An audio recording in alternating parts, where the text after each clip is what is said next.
Lit.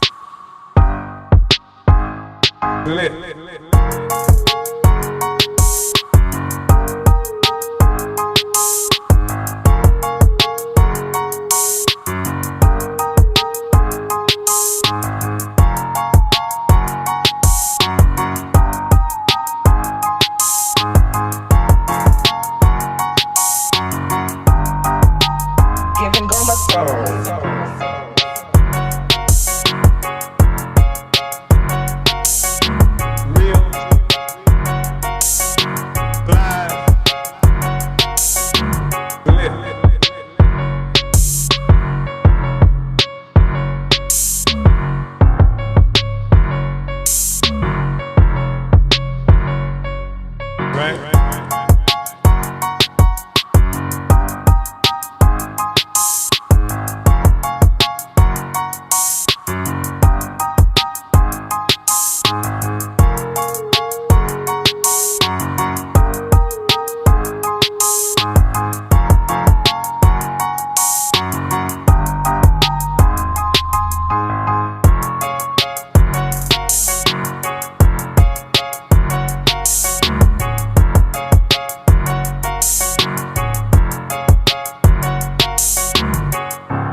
The revolution is lit.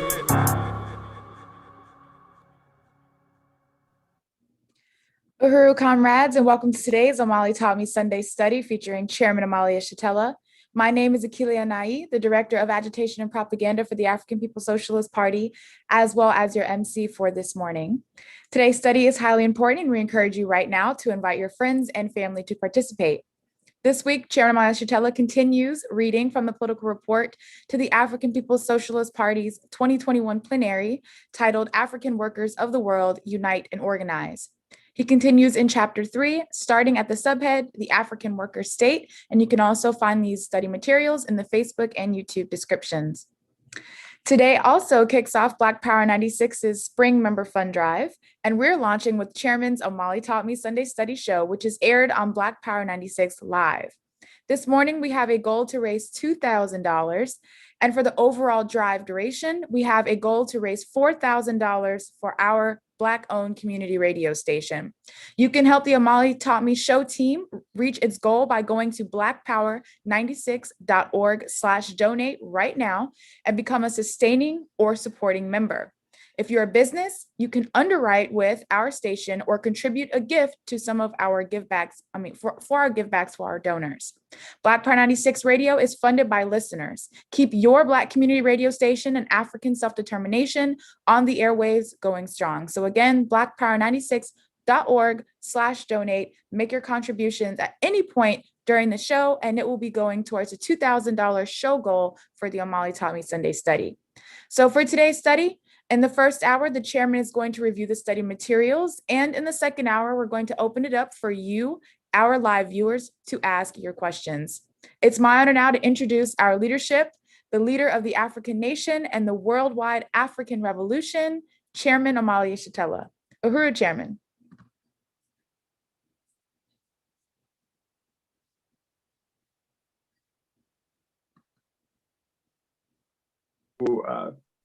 I'd like to thank you very much, Comrade Director Akile, for introducing me. And I want to thank everybody, all of you, for coming into this discussion today. And I'm going to apologize in the beginning because I'm working now from my iPad. And usually I work from a laptop, and I'm inept with the laptop and more so with the iPad. And right now, while I have Zoom up now and talking to you to Zoom, I have to switch and go to my email to have access to the document that I want to read from. So I'm hoping that that this can be a seamless process. But just a moment ago, in trying to prepare for this, I think I may have lost Zoom when I went to my email. I hope that this does not occur. If so, we'll fix it somewhere. You have to bear with us and recognize, again, my own ineptitude and hopefully forgive me for that. I want to just say that this is an extremely important discussion we're going to have, and this is an extremely important spring fund drive that Black Power 96 is doing.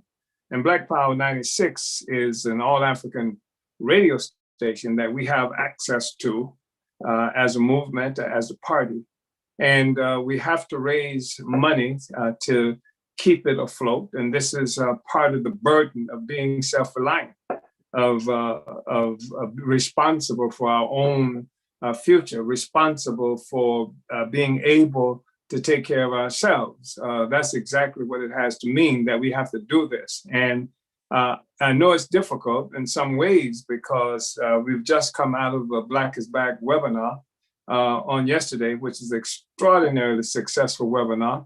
It gave us an opportunity for the first time in years and years and years to bring much of the African liberation movement together in the discussion of the critical, critical philosophical questions for a movement. And this is something that I've worked for nearly 40 years, just driving this question, because one of the big problems we have is a revolutionary movement, not only in this country, but throughout the world. The African revolution has suffered mightily, probably since the defeat of the movement of Marcus Garvey, from really having a really profound or significant ideological, philosophical basis as a movement, as a revolutionary global movement. And so we've been fighting for that. And the coalition that I just mentioned, the Black is Back Coalition for Social Justice, Peace, and Reparations, is a coalition, an organization of organizations. And as of yesterday, it was an organization comprised of 18 different organizations stretched across the United States. And to have this opportunity to come with all of these forces to engage in critical discussions around issues like fascism, around issues like neoliberalism and colonialism, and the significance of these concepts for us as a revolutionary movement was really important and groundbreaking in so many ways, because I think we succeeded in really making the colonial question an agreed upon issue that we're confronted with as African people, which is important because we don't only struggle directly against the colonial oppressor that tries to define us in a certain way, both from liberal colonialist forces and right-wing colonial forces. They all are united by one thing, is that as a colonized people, it's better for us to be defined as something other than colonized. And so it was important for us to, I believe, in that meeting, really express the unity that we're struggling against colonized people. What that means for some people is stuff that still has to be worked out. The African People's Socialist Party was able to lay out our foundation, our theoretical foundation for the significance of characterizing ourselves as being colonized and what that means, and the theoretical basis for coming to that conclusion. And so I thought it was extremely important to have that discussion, to initiate that discussion.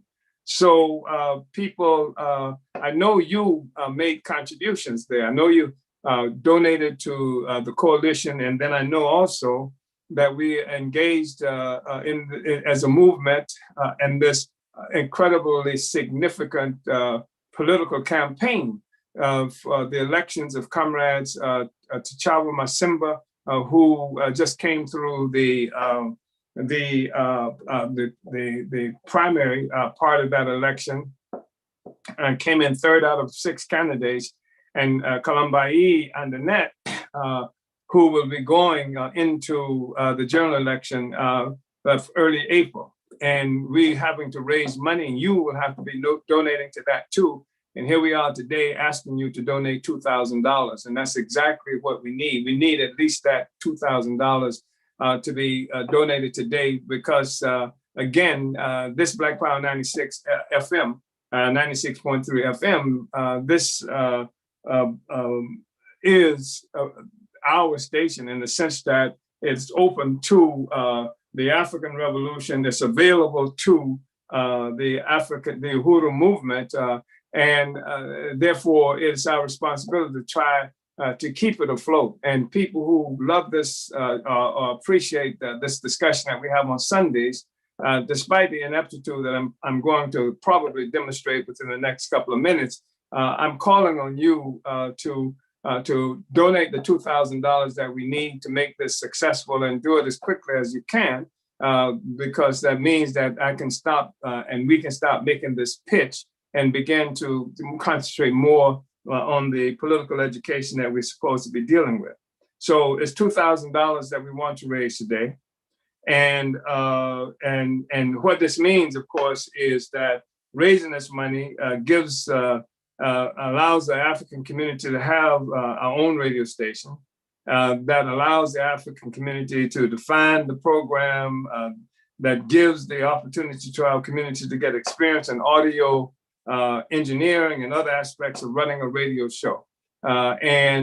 This is done in a fashion that does not require any kind of demeaning content, no shucking and jive and no buck dance and that kind of stuff that we have to do to have access to communication capacity with other with colonial capitalist bourgeois media.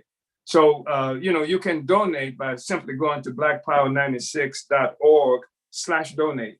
Blackpower96.org/donate will take you there, and you can make a contribution, and you can let us know your pledge in the chat or on YouTube or Facebook. And everybody who donates will receive a Black Power 96 supporting member card, and we have some special thanks and different donation levels that you'll be able to access as well. We'll talk about that moving forward. So please go to blackpower96.org/donate and contribute, help us get this $2,000 we need for today's show. And I'm going to see now if I can manage to go to the document that I'm going to be reading from without disrupting my capacity to stay in touch with you. So let me try and see what happens.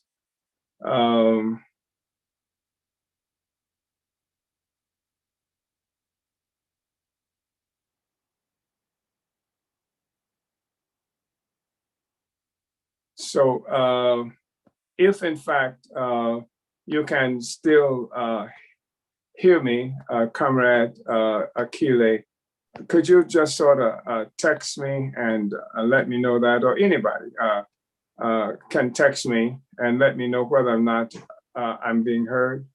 Chairman, I can hear you, but I can't see you anymore. Your camera's off. You can't see me anymore. My camera's off. And let me see.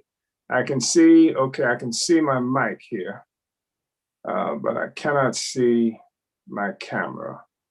So I'm going to see if I can slide in or out of this. And okay.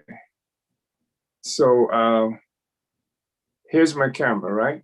Yep, gotcha. And so now you got my camera, but the question is, can I maintain?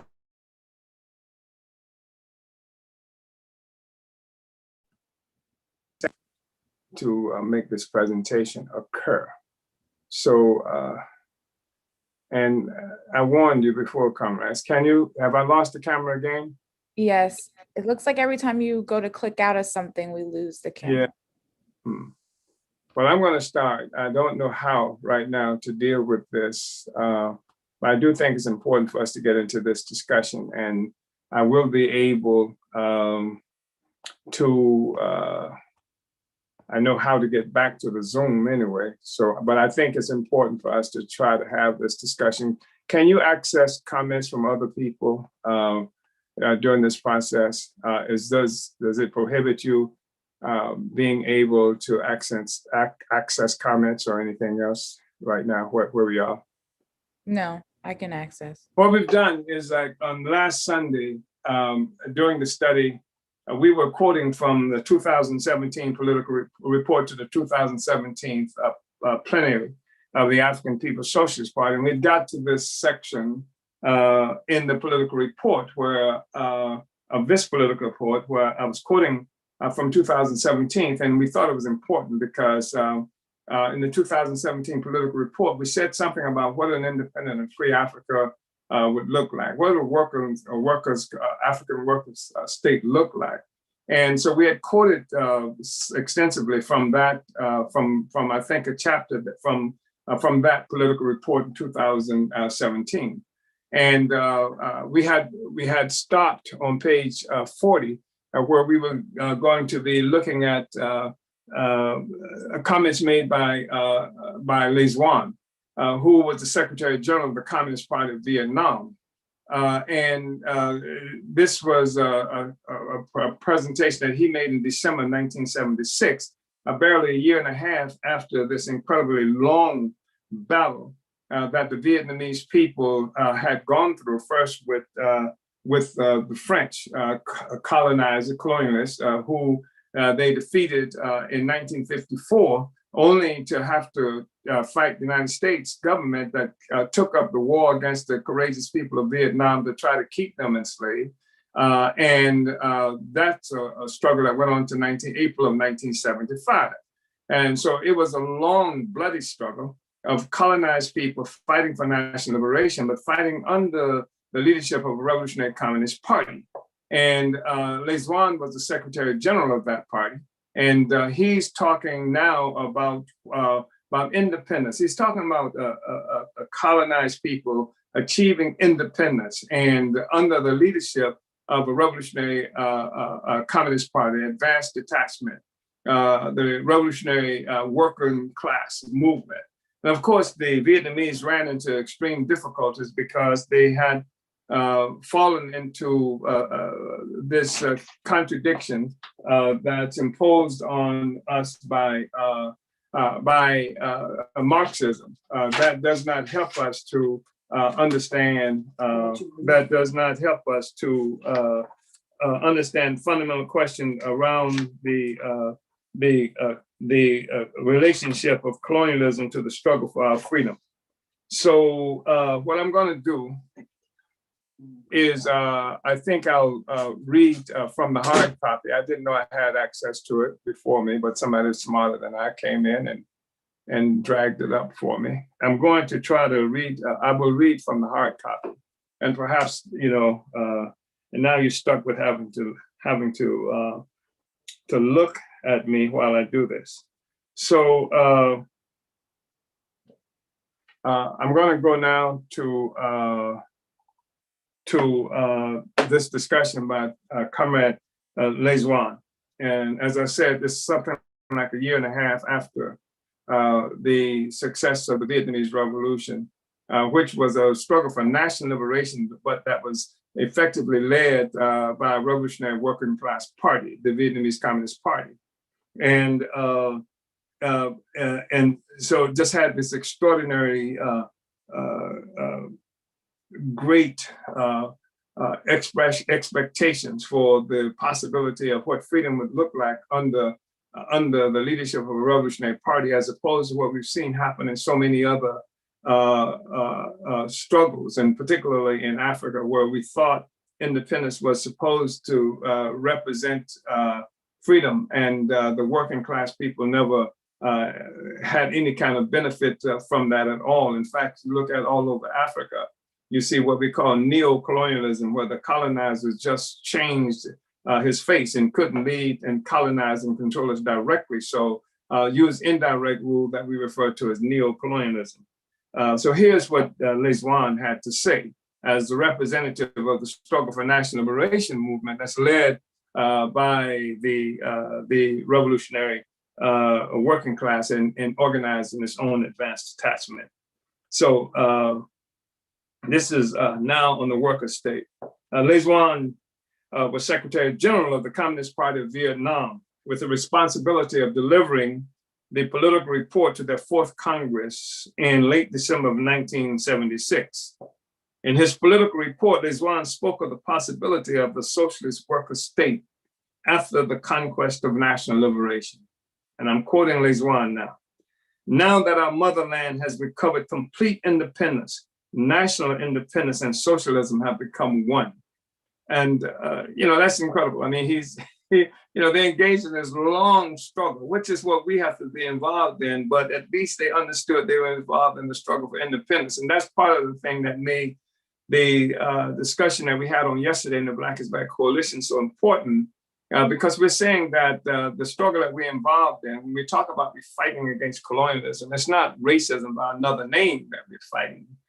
It is for state power. It is control of our own lives, our own power.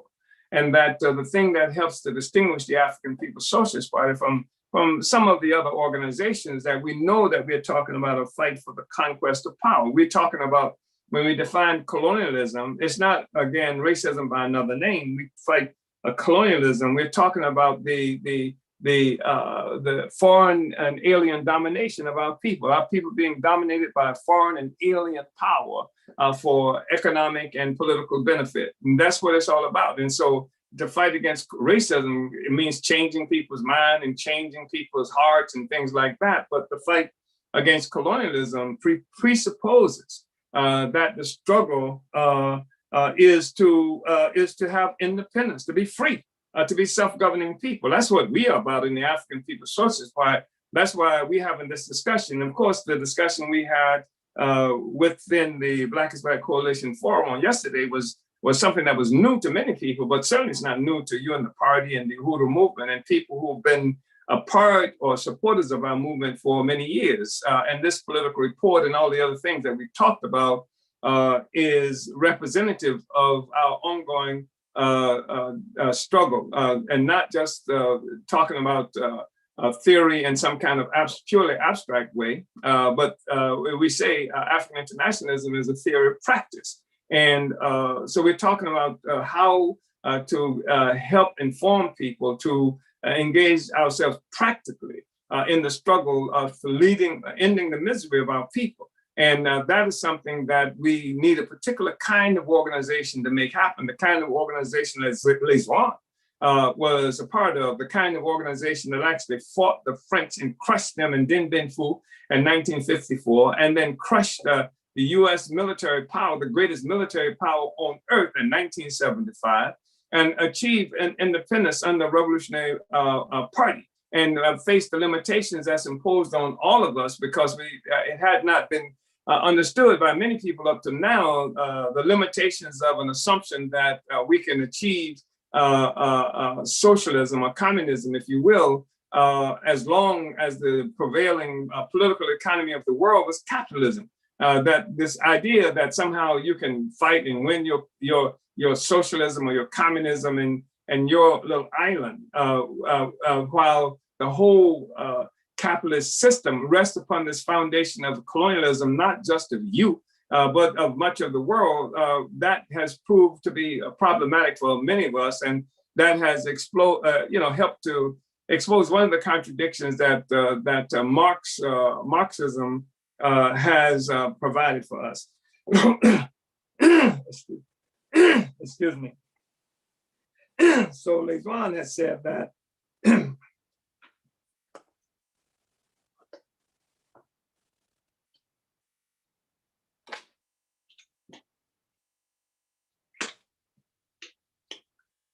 excuse me, I've been talking for a while now. But Leswan has said that now that our motherland has recovered complete independence, national independence and socialism have become one. And he continued, only under socialism can the age-old dream of the working people come true. That is, liberation from oppression, exploitation, poverty, and backwardness, a life of plenty with an assured tomorrow, a civilized and happy life. Only socialism can bring to the working people the full right to mastery and restore genuine human dignity to man, enabling him to be the real master of society, of nature, and of himself. Under socialism, our motherland will have a modern economy, advanced culture and science, strong national defense, thereby ensuring our country's eternal independence, freedom, and ever more prosperous development. Only socialism can bring about the unification of our motherland. at the highest and fullest degree in the fields of territory, political, and moral life, economy, culture, society, as well as in the field of rights and duties, thereby fostering the solidarity and sincere and deep love between all members of society. There would be no forced, so this is the quote from Leswan. And then we continue to talk about the African worker state, and we said there will be no forced idleness under the post-liberated socialist construction in Africa and abroad. The work to build adequate infrastructure, housing, and schools, to electrify our cities and countryside, to grow food and purify our water and eradicate disease and the deadly mosquito are just some of the tasks guaranteed to offer full employment for our people for years to come. And when we talk about full employment for our people, we're talking about in multifaceted ways. Now, doctors don't have to flee Africa and other places where we live, and Caribbean and South America, where it's difficult trying to get to one of these colonizer countries that's stolen all of our resources and where places where we're running from, because we live under despots or neo-colonial forces who deny African people freedom, and there's no revolutionary movement that's in many of these places on the ground that promises the future, like the Cuban Revolution was able to promise the future. And to the extent that that happens, then we have all kinds of forces who want that future, who will move forward. And we're talking about, certainly we gotta build roads, and we have to create infrastructure for moving waste, and we have to build shelters and things like that. And we have to have schools, and we have to have educators, and we have to have educators and architects and people involved in all of this. Just think about how exciting that is. And we have to have a culture that reflects the desire of African people globally to have a successful future under our own power. We have culture workers and ordinary human beings who are able to finally express ourselves and the genius of African people without the fear of offending a colonial master, colonial boss who is always there to punish us if we do anything in the interest of our people, our children, and our future. This is part of what we're talking about, just the extraordinary benefits of freedom and what it promises us in terms of the people being able to work for our own future. There is not going to be any forced idleness under this situation. And so we'll grow food, we'll purify water, we'll eradicate disease. And that mosquito, so create such debilitating problems for us on the continent and in other places where we live, especially in the tropical areas. This is productive labor that serves the people instead of bourgeois profit.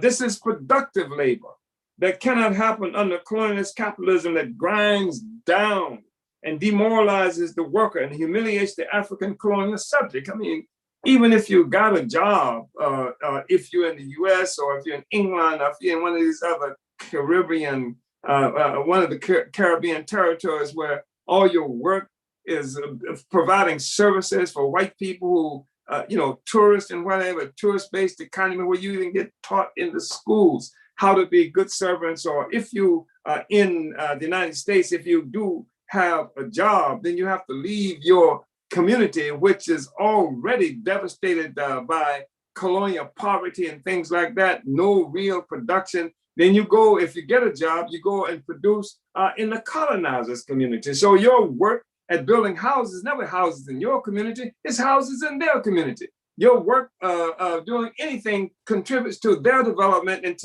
to an underdevelopment, as is often characterized, but it's a negation of development in our own communities. This is the way we've lived up to now, but the extraordinary thing of genuine liberation, not under the African petty bourgeoisie that would deepen the stranglehold of white power, not under the leadership of white power in blackface, but now we have genuine revolutionary movement. We have an actual African worker state under a liberated Africa under the leadership of the African working class in the form of this vast detachment.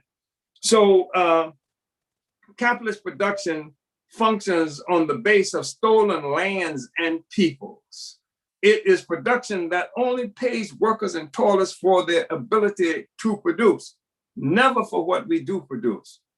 When we say their ability to produce, it gives you, if you're lucky, and if you're in a non-African country anyway, just enough to get food and clothing and shelter so that you can repair your ability to come to work the next day. That's when we say they don't pay you for what you do, they pay you for your ability. They pay you for your ability to work. And if you're African, we don't even get paid the ability to work. We don't get paid enough to repair ourselves. So that's why you have part of the reason that you have this great differentiation in lifespan that exists between the colonizer, the white people, and the settlers, and what we as African people, working people, get. So a white worker, as it's called, will make enough resources so that this worker can be able to repair the capacity to work, will be able to have to produce children. These children that they produce are children who will also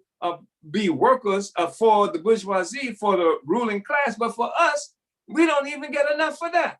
And so, you know, we talk about how in Africa, we have situations where we're working just in many instances just to get one meal a day. So this is how colonialism works. And this is what we're struggling against. So capitalist production functions on the base of stolen lands and peoples. It is production that only pays workers and toilers for their ability to produce, never for what we produce. The difference in the two is what capitalists refer to as surplus value or profit. The capitalist keeps this surplus for himself, though he never works or produces anything.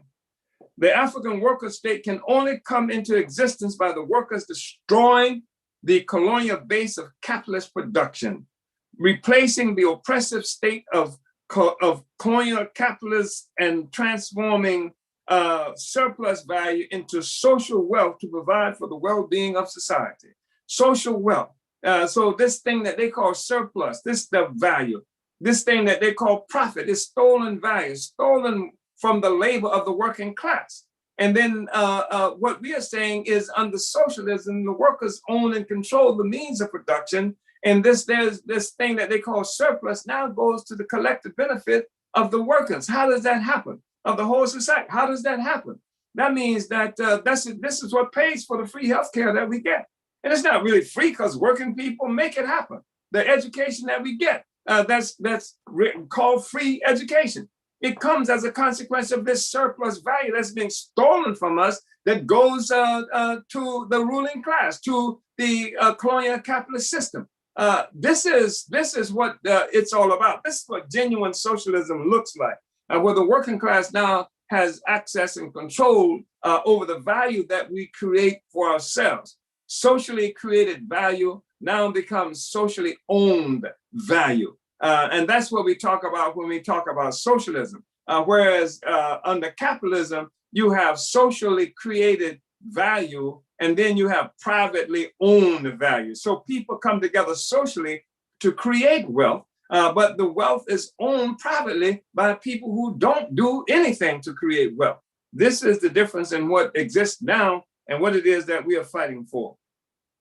This is how the African worker state will provide free healthcare, education, housing, childcare, etc., for the toiling masses through expropriating the stolen resources from the colonialist capitalists, destroying the system of private ownership of social production, destroying the system of private ownership of socialist production and creating a system of social ownership and social production. In a word, socialism, the early stage of communism. And see, it is this that the ruling class uses against the people and frighten actual working people. Like right now in St. Louis, we engaged in a political struggle, a struggle for election.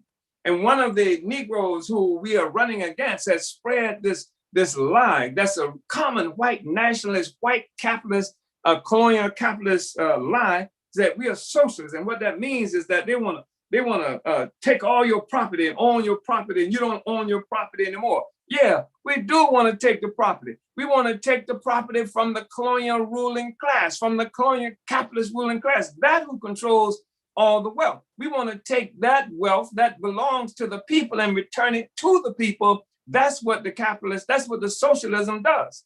And so they want to scare the people with the boogeyman, and the capitalists will transfer its own fear. The colonial capitalist transfers his own fear, his own concern about being expropriated, about the value that he steals from us now being taken away from him. And so he wants to say that they're going to take it away from you. No, we're coming for you. We're coming for the colonial capitalists, and we are taking that property that you have taken from us, and you call it private property, private ownership. But it was created socially by the masses of our people, and the masses of our people need access to our own resources. That's what socialism is going to do. That's the working people. We're not coming for anybody's house, but we are coming for those factories that exploit the people so that the people can have access to them and the people can have what we need. And we are going to be ones collectively determine what the future looks like as a consequence of how our labor is being used, on interest. And so what we will do is that we will make it unnecessary for individuals have to worry as individuals about their own shelter, individuals to have to worry and fret about how we're going to take care of their children as individuals. It's a social contradiction. Society takes it on. This is common to African culture and history. This is what we were doing before we met the white man, before we met the colonizers, before we met the settlers. That's why Hillary Clinton, who is nothing but a pig for colonial capitalism, who has actually come out characterizing our children as some kind of predators, criminals, etc. But she takes from African culture this whole thing that it takes a village to raise a child, because that's an African saying, it's an African tradition. We've always known it. This whole notion of a single parent having to take care of your own children without the intervention of the society is crazy. The fact is that the children are our children. And that's something that we've always grown with, recognize this, and the whole concept of socialism comes not from Europe, not from white people, not from the white man, but from African people who now frightens us, make us afraid of what it is that we once had, and that satisfied us, because now if they can keep us afraid of it, they can continue to have everything without fear of our intervention. So we say that this is the new world we are fighting for in this party. It is not a world to be achieved through reforming police departments or improving police community relations within the US or anywhere else. It's not something that it is not something that can be achieved by a $15 per hour minimum wage for workers in general over a period of years.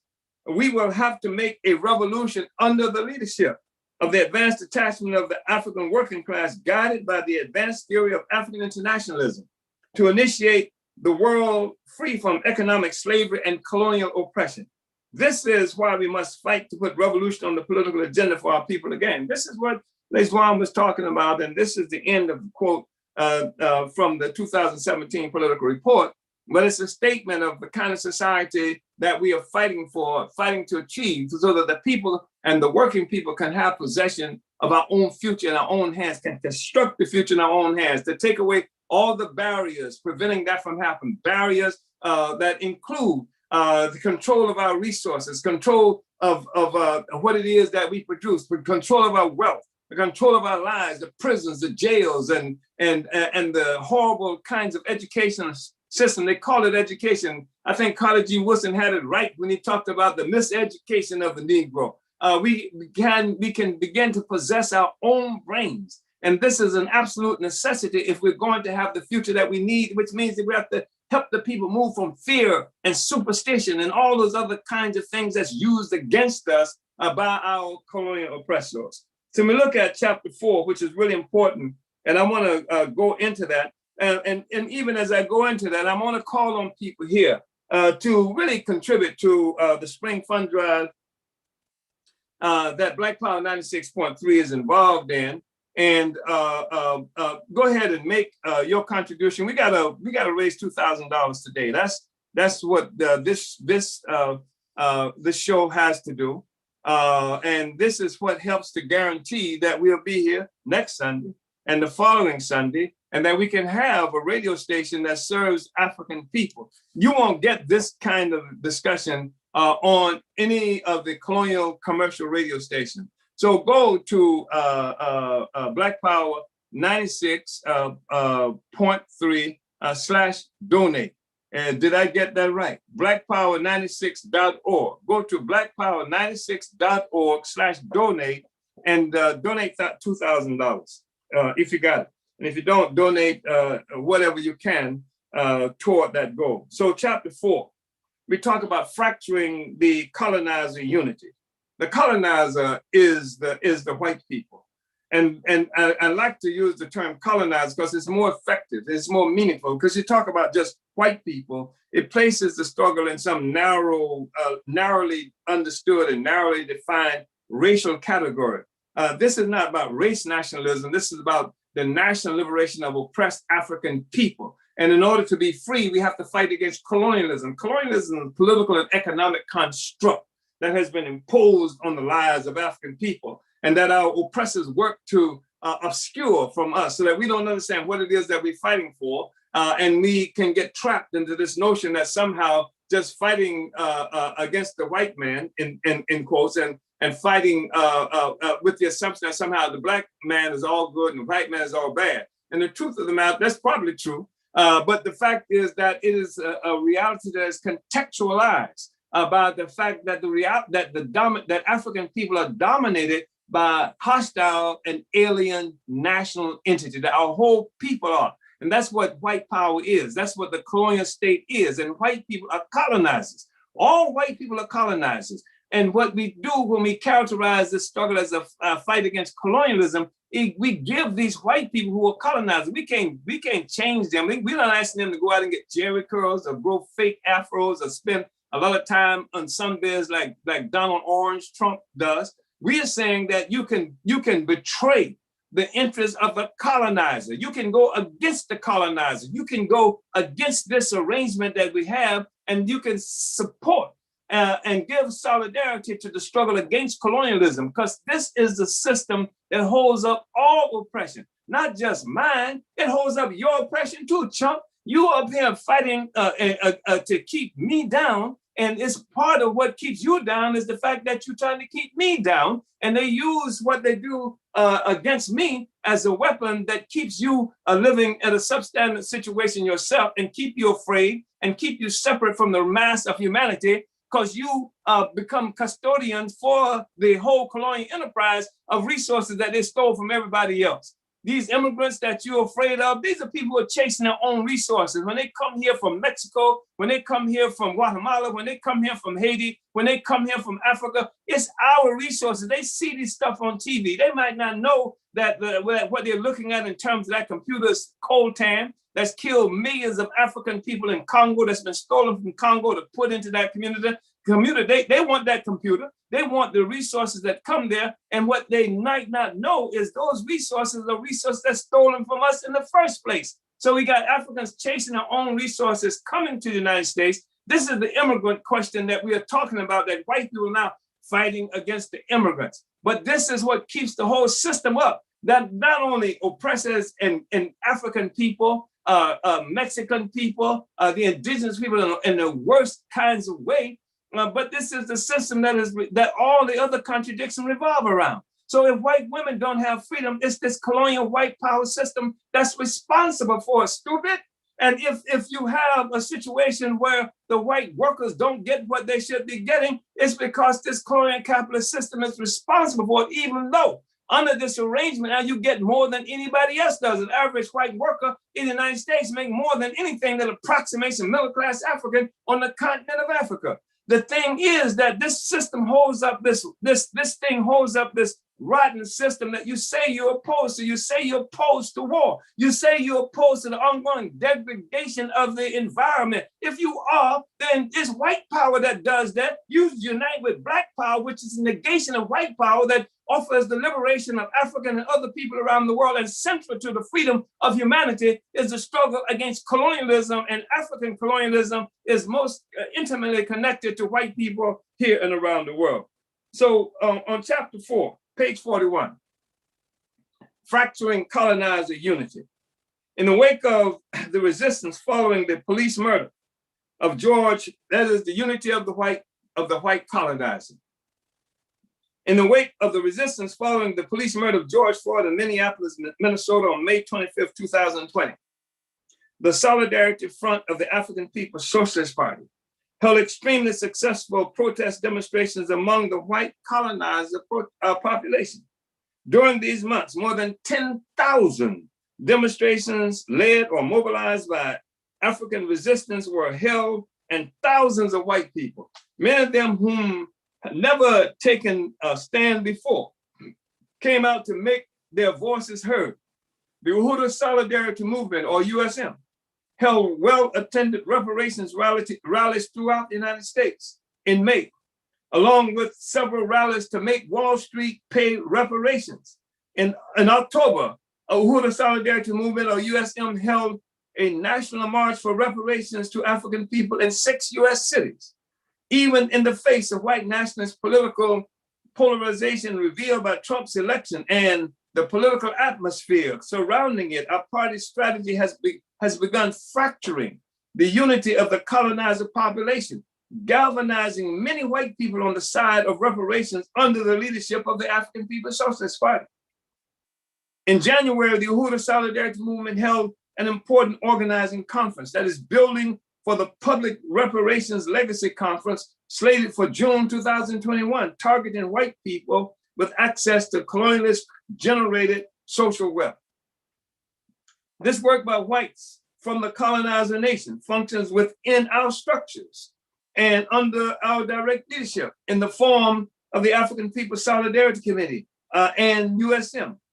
Through the Solidarity Front alone, the party has an active anti-colonial presence in more than 150 cities in the US. And I understand I might have that wrong now, so 148 cities at least. Generally speaking, our solidarity forces are politically sound and growing more ideologically developed every day. Their work, especially around the issue of reparations, defines the essence of real class struggle for white people, for the colonizers. This is class struggle centered in the African internationalist understanding that the essential class struggle is actually located in the colonial contradiction. This is an additional contribution we have made to the struggle against colonial capitalism. The African People's Socialist Party has answered the question, what about the white people? A question that has long plagued socialist-led anti-colonial revolutionary struggle. What we have done around this question in theory and in practice has been reflected in political reports to our congresses and plenaries throughout the years. Through this critical work, our party has provided the key to the ideological lock that chains ordinary colonizers to their colonialist ruling class. While all whites are colonizers, because all white people sit on the pedestal of the oppression of African and other colonized peoples, African internationalism allows whites to refuse to be colonialists or conscious agents of the colonial system in unity with their ruling class. The African People's Socialist Party has provided them the ideological and organizational means through which they can pursue this war against the colonialist bourgeoisie under the leadership of the advanced detachment of the African working class. This is the essence of class struggle for the colonizer and ultimately for the colonized. As I wrote in the political report to the 2020 plenary, quote here, the solidarity movement under our leadership continues to improve the party's projection of our philosophical, political, organizational, and strategic thrusts into the arena of the colonizer nation itself. This work intensifies our contest for capturing anti-colonial, political, philosophical, organizational, and economic territory behind enemy lines, so to speak. And also a product of the party's philosophy and struggle to transform our communities. The African colony, let me go back. A product of the party's philosophy and struggle to transform our communities of the African colony into bastions of conscious anti-colonial resistance. The party's solidarity movement contributes to fracturing the territorial integrity of the U.S. North American colonial state. And our objective everywhere, this is what organizing and real political work is about. It's not just about protesting. It's not just about being opposed to this or that, but actually building actual organization within the territories that we occupy, to actually begin to win ideological and political and actual territorial strength and influence in these communities, and turning them, winning them to become loyal supporters of our Uhuru movement and our party, and the best of them to bring them directly into our party or one of the party organizations. Our regional strategy, now extending into the white population, enhances our organizational capacity to seize, hold, and develop territory. This is how colonial capitalism will be defeated. This is how theory is concretized by practice. Somebody asked yesterday during this discussion about, well, how do you turn this theory into practical work? How does that work in practice? And this is what we're talking about now. This is what we're actually doing. So on page 43, the crisis of white nation deepens with breach of US capital. And this talking about capital, we're talking about the capital. The January 6th mass assault by whites on the US Capitol building, the location of the legislative branch of US domestic colonial government, was instructive for many reasons. One of the things we recognize is that whatever the political outlook of the insurrectionists, it was the legislative front of the colonial government that came under attack by colonizers all.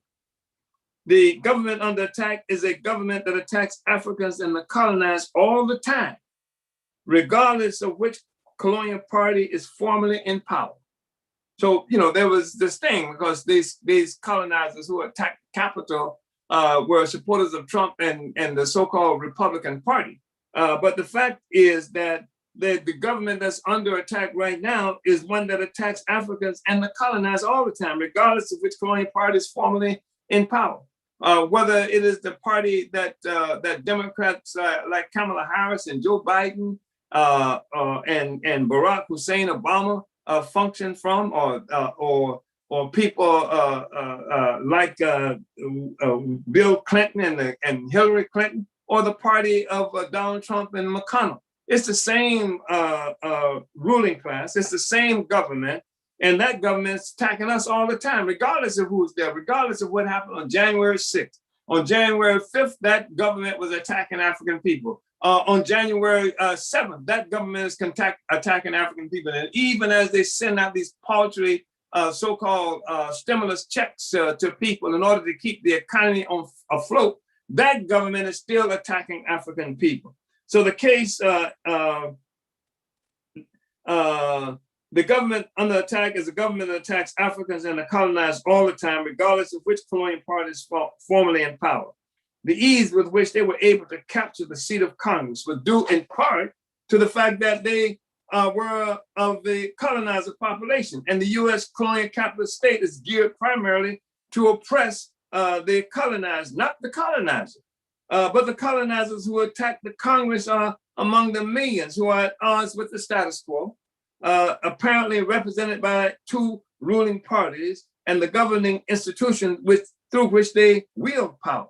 They are the dissatisfied colonizers who are essentially by default receiving leadership from Donald Trump and an assortment of others outside the dominant ruling parties.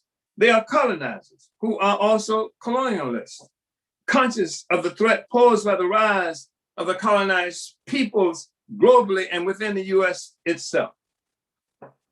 This article in HuffPost summed up on January 15, 2021, reinforces what we've known and said all along. And I'm quoting from the article. Safe to say, the Donald Trump supporters who ransacked the US Capitol last week weren't short on cash or propelled by severe economic anxiety. The insurrectionists came to Washington by plane. They stayed in Airbnbs and at embassy suites. They wore costumes and carried weapons and iPhones. Some were cops, some were doctors, lawyers, a Chicago real estate broker, teachers, even a school therapist, a CEO. Sure, some of them could have been impoverished former coal miners, as so many pundits have described a certain sect of Trump voters. But these people weren't raging over the decline of the carbon-based economy. This was a riot about race and power. If there was economic anxiety, it was spurred by the rioters' false notion that their place in the world is under threat, unquote. These are colonizers who are generally ignored by the white left colonizers. We refuse to concede all of them to white power. In the same vein as the bourgeois Democratic Party, white left colonizers concentrate primarily on organizing the colonized into their safe, opportunistic embrace. This advances their struggle for reforming colonial democracy, but undermines the struggle of our people for total independence from colonialism, perhaps even more than the Trump faction. The left colonizers work hard to obscure the reality that the road to socialism is painted black. We have penetrated the walls of the colonial citadel through the creation of our Solidarity Front. The thousands of white settler colonialists who assaulted Congress are not the only dissatisfied whites. There are others, and their numbers are increasing steadily as the party provides African internationalist leadership and direction to their dissent. The thousands of white people who demonstrated after the murder of George Floyd were also colonizers, but they were displeased with the leadership of the ruling colonial parties and united to a large extent with the spontaneous expressions of resistance by our people. Again, our party did not abdicate leadership to these dissident colonizers to the ruling Democratic Party. While it is assumed that most of these dissident whites avail themselves to the electoral process and Democratic Party following the initial outburst of protest, our party continues to assume leadership and provide a new political home for many in the Uhuru Solidarity movement and in solidarity with the Black Power Blueprint Project. Our Solidarity Front places our party in real contention with the leadership of sectors of the colonizer population who are disgusted with the parasitic lifestyle provided by a system that brutalizes us and the colonized of the world and destroys the planet in the process. So, Comrade Sister Akile, unless you want me to continue, well, I'll stop now, and then I'll stop. And part of what I want to do is, again, I want to make the call. I mean, and I know there are people in our movement, and those of you who are in the party, who really gave generously. And by generous, I don't mean the amount of money that you gave. I mean, I knew that you gave within your capacity to the coalition on yesterday, and we did do a good job of fundraising for the coalition. That was extremely important because it's an important coalition. And I know that that you're geared up right now for what we're going to have to give to the candidacy of Comrade Herdosha Kalambai Andanet, who is running for alderperson in an election that's going to be held early April. And that's going to take money. That's what it means when you're running your own stuff. You know, those of us, this is what we own, our own stuff. We are the ones, these are our campaigns. This is not Democratic Party candidates. These are African People's Socialist Party Uhuru Movement candidates who are shaking up the whole foundation of political activity, not only in St. Louis, but the implication it has for our struggle all over the world. We're doing that. So we got to pay for it. We got to pay for it in terms of resources, in terms of volunteering, our labor, our work, and things like that. So I know you've done that. And I know that that you are having to do this with this campaign moving forward. But this also is a radio station that is in the possession of African working class people. This is a radio station, Black Power 96, that allows us this ability to have this discussion. You are not going to have this discussion on a colonial capitalist radio station. You are not going to have access to the genius of the masses of our people through the various programs that come from Black Power 96 that you get. You're not going to be able to get this anyplace else. So we have to support it. And that means that we have to go in our pockets and come up with resources and go wherever it is that we go when we need to get these resources to support our struggle for liberation. Because this is not just some static campaign where you just give some money and then you give the money and then that lasts until the next time. This is a campaign that's advancing our struggle step by step, inch by inch, toward the movement for a total liberation, for the total liberation and unification of our Africa and African people globally, and for the achievement by the African working class of political power to be a self-governing people. That's what it is that we're asking people to donate to, asking you to donate to this, and saying that you're going to have to go in your own pocket. That's just the way it works, to be successful. And that's what we have to learn. Because if you look at radio stations, you go to colonial radio stations, you might not know it, but you're paying for that too, because you pay for it every time you buy one of these soft drinks or hair, whatever you put in your hair, and the other kinds of stuff advertised on those programs. That's what pay to keep those programs afloat. But what we have is not that kind of thing. You don't do that way. You go directly to the source.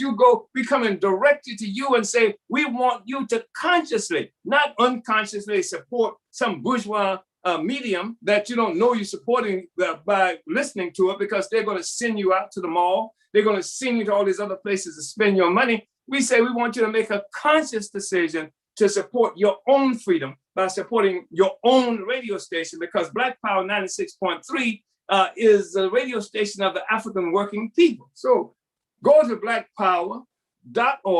Do I have that right? Go to blackpower.org. Black Power 96, is that it? Black Power 96.org/donate.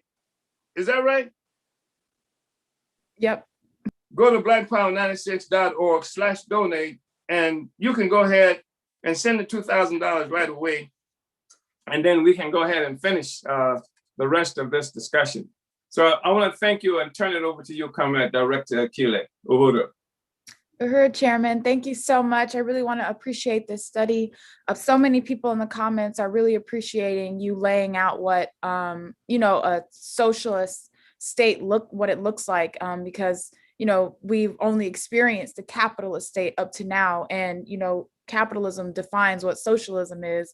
And so, people have this really, confusion about what socialism will look like, under the leadership of African workers. And so people, like I said, are really appreciating you being able to expound on this question of what will the African worker socialist state look like.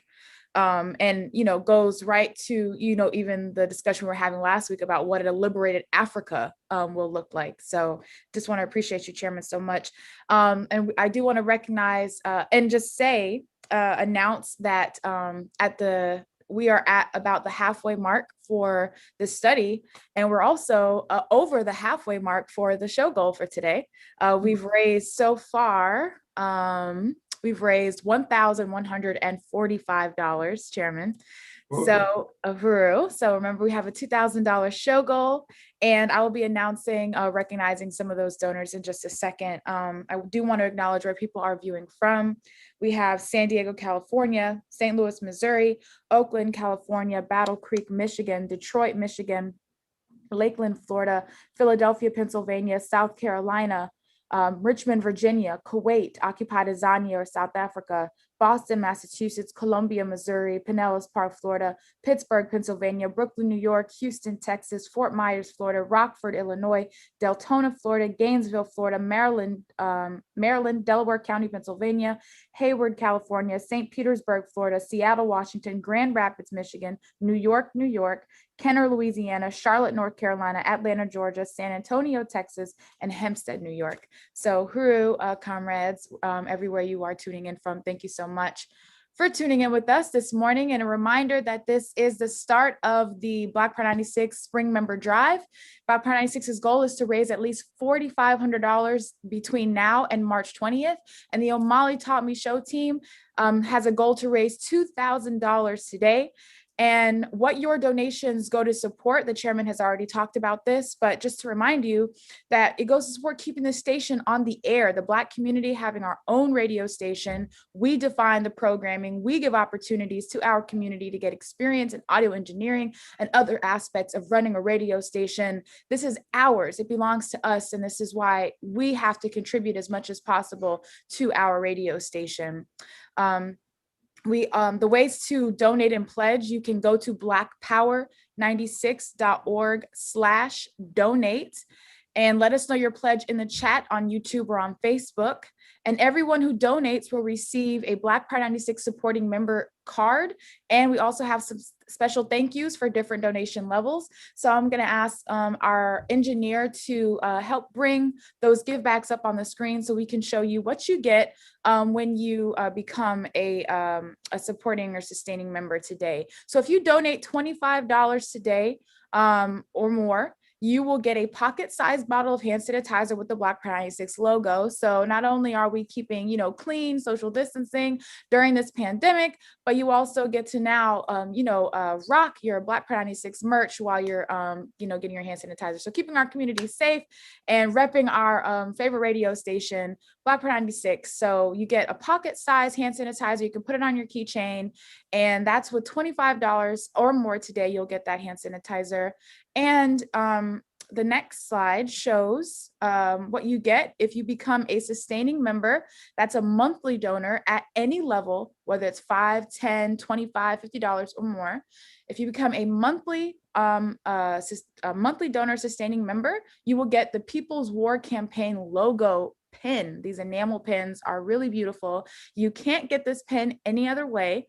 And we will be sending this to all the current sustaining members and anyone who becomes a sustainer today. So if you're already a sustainer, congratulations. You will be getting this amazing give back of the People's War pin. And if you become a sustaining member today, you will be receiving this pin as well. Thank you so much to our engineer. You can take that off the screen now. So these are just some of the things that you will be getting if you become a donor today. And I also want to encourage you, no matter where you're located in the world, to download the Black Power 96 radio app for Apple or Android.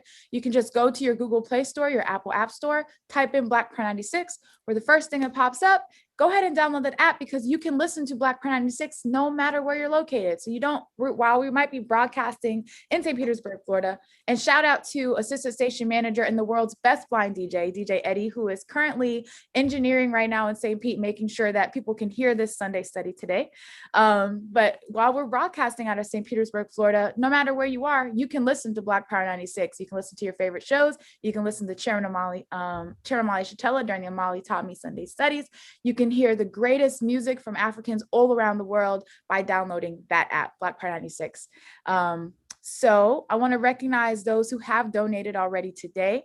Let me, because you're right. People can participate in Black Power 96 from all over the world, and people do. And but just recently, I've told you this story before, Director Keeley. I was going through the checkout line in the supermarket, and this African worker at the checkout, who was, dealing with the cashier, was saying to me, wow, this 96.3 FM. She says, and she startled me. She says, it ought to be illegal. And I looked, what? She said, yes. She said, the music you're playing, she said, these oldies and goodies that you're playing, that I almost drove off the road. I was listening to her. She said, that little blind DJ. that little blind DJ you have there. He's extraordinary, you know. So I just and you know, just talking as I was telling Brother Eddie, the best blind DJ in the world, about this. He was saying, you know, he's getting calls that, you know, people he was saying that they're buying radios now because they've been only listening to Black Power 96 and their automobiles on their phones and things like that. So people are actually going and purchasing radio stations that they can have them at home. This is the value of what it is that we do at the same time where you know, the economy and governments are crushing the ability of African people to have our capacity to communicate with each other, and even ruling bourgeois, some ruling local stations, capitalist colonialist stations are folding institutions. You know, Black Power 96 is just growing more and more adherents, and this is and because the sister, in addition to the music, said you can learn so much also on Black Power 96. I just thought it was powerful. This is what people are contributing to. I mean, it's just great. And so, you know, blackpower96.org/donate. You know, everybody should go there. And I just want to send a shout out to Comrade Eddie, the best blind DJ in the world, and just the great work that this assistant manager does.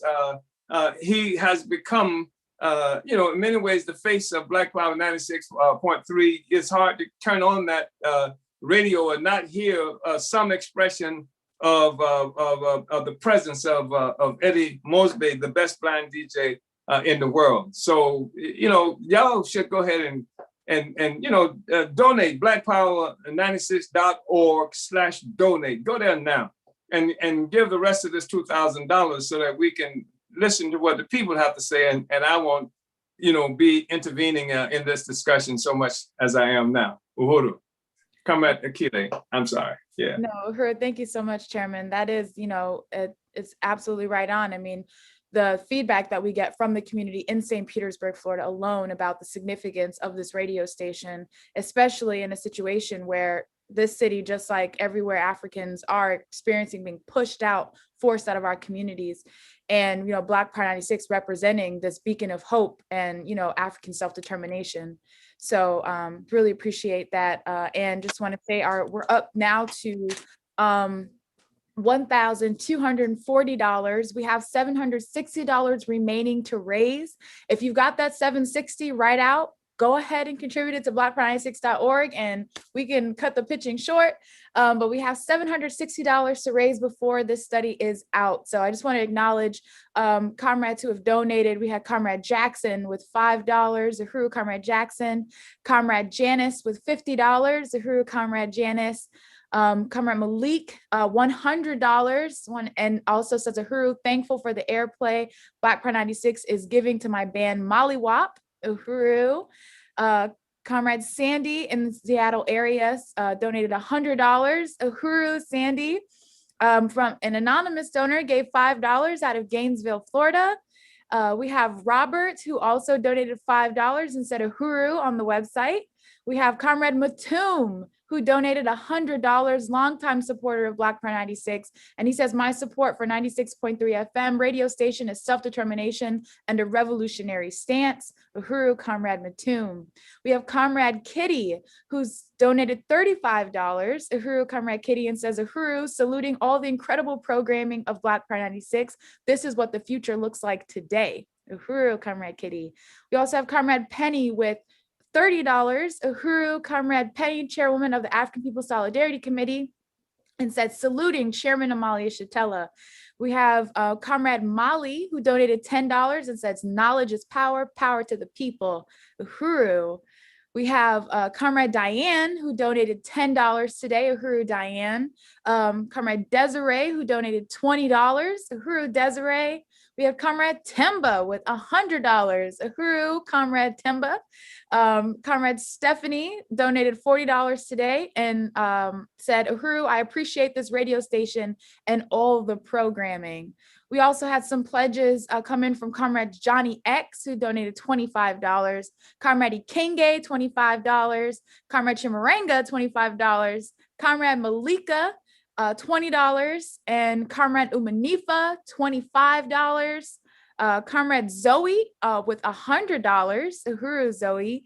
We have Comrade Fofeed, another longtime supporter of Black Power 96 with $25 and says Black Power 96 is awesome. We have Comrade Laura with $30, Comrade Lisa with $100, myself with $100. We have Comrade Ganitha with $50 and said Uhuru support and appreciation of Sundays Omali taught me. We have Comrade Claudette with $10, Renee with $10, Langston with $30 and says Uhuru from Boston, Kwame with $5, and Aronde with $50. So Uhuru, comrades, thank you so much for contributing to these goals, to this goal, $2,000 for the Omali Taught Me Sunday Study. We are almost there. We are almost there. Again, we have $760 to raise. You guys saw those give backs when you donate. So go ahead and make your donations today, blackpride96.org/donate. So Chairman, I'm gonna go ahead and now I'll throw open it with some questions. So we do have some questions for today, and but I'm going to be taking a look at some of the questions we got from last week, Chairman, which I think also contribute to this discussion we are having today. So one of the questions was from a Harold on YouTube, and they asked, Uhuru Comrade Chairman, is the term comprador effectively the same as a neo-colonialist? Well, I think, when we talk about compradors, it's almost self-stating. It's like sellout. It's compradors is someone who, has no unity at all to the people and has sold out and does sell out to foreign interests and usually corporate and other kinds of interests. And I mean, neocolonialism is a whole system that does that. And I guess you could characterize the comprador sector of the population as a part of a neocolonial population. But neocolonialism itself is more than an individual. It is a form of colonialism that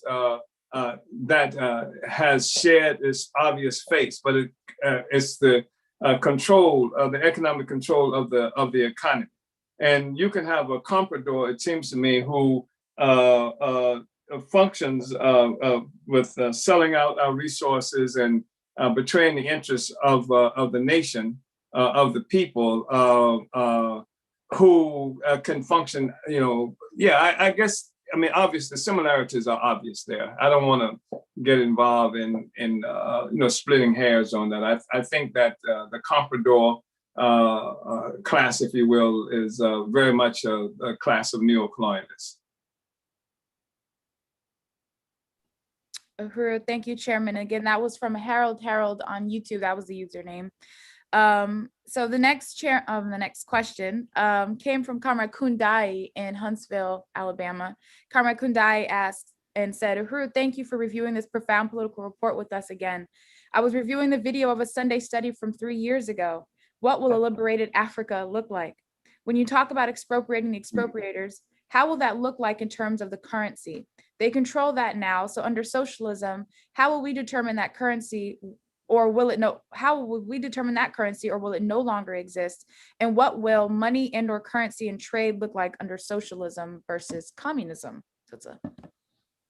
Yeah, well, I think that the major thing that occurs, first of all,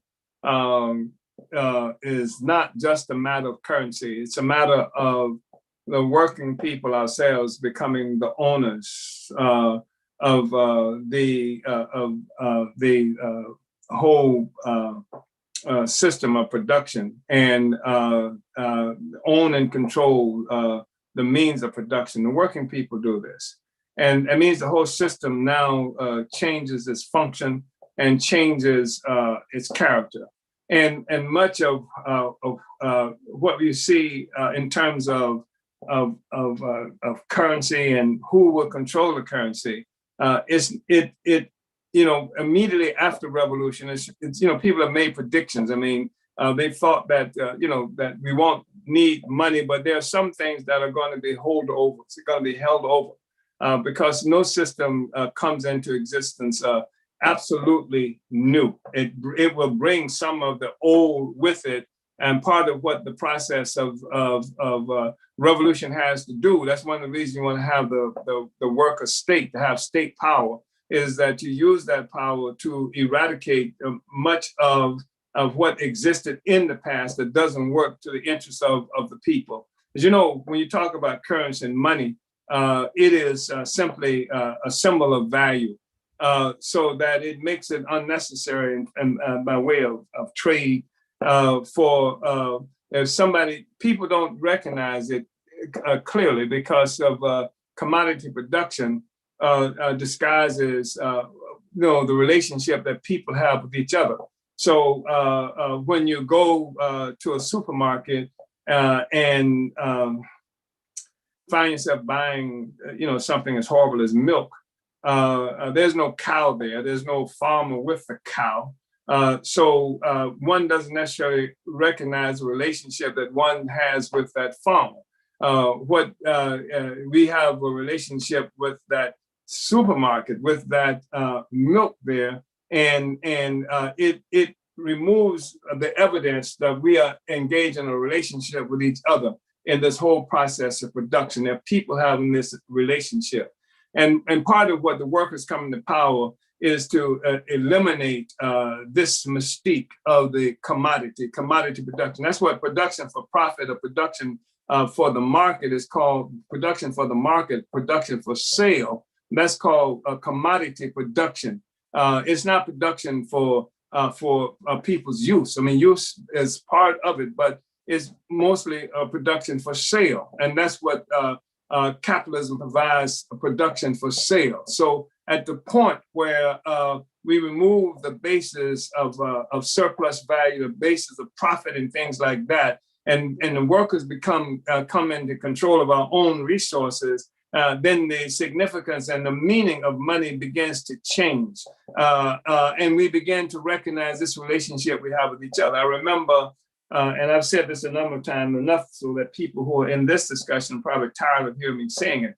But I remember looking at a documentary some years ago about how in Cuba, before the revolution, all the African people in Cuba, were mostly in the church. Poor and African people were at church. Then after the revolution, what they found was that it was the white people and those who were wealthy in the past who were in church, because the workers now had possession of their own resources. So they didn't have to go and pray for food or pray for homes and pray for education and things like that. They went out and created it as a part of being the workers' state.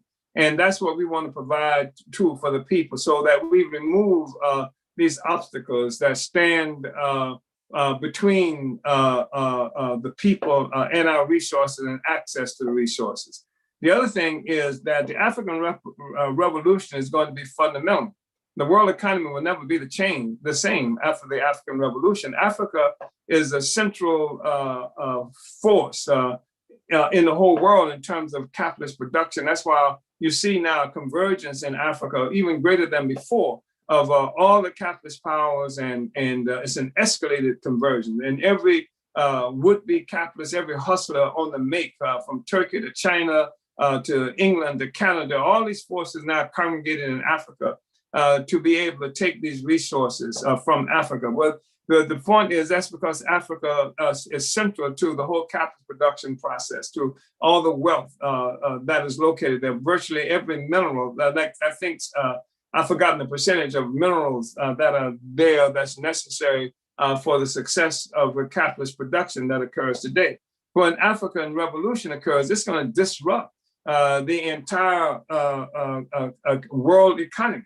And this whole notion about, we have a revolution and they got their currency, except they ain't going to have their currency anymore. It's not going to be just like that, which is not to say they won't have some currency, which is not to say we won't have some currency, but it's not going to be like it was before. And even, excuse me, the thing like the value of currency will change almost immediately with the African Revolution. The African Revolution will express itself throughout the whole world economy. That's for sure. So when we talk about how things are going to look, we destroy this competition that exists between nations that's responsible for war with resources and things like that. That's what the revolution will mean. So I can't speak that definitively around the issue of currency. I can, if given an opportunity, I can, research more on that question, but I know it's not going to be much of what people expect it to be. That it's not going to be the same. Nothing is going to be the same after the African Revolution. So our notions of money, our notions of currency, and much will begin to happen in terms of people can begin trading with each other. I mean, you've seen some of the kinds of relationship that exists between, like at one point between Venezuela and Cuba, oil for these resources. And the fact is that the world produces so much stuff, and left to our own under revolutionary and socialist leadership, the world can begin a new trading process that does not require bleeding the people who are called citizens and things like that in different countries in order to make the corporations powerful and the political parties and personalities that represent corporations are powerful. It's going to just transform the entire world. The whole world economy will be transformed, and how it manifests itself in the way of currency and other symbols of value will change overnight almost. Uhuda. I'm sorry, Kundai, but that's about the best I can do right now. We can talk about it more, and we'll be talking about it more for sure. Thank you. Uhuru, Chairman, thank you so much. And thank you, Comrade Kundai, for that question. And we have various, I think, questions that kind of all come together, Chairman.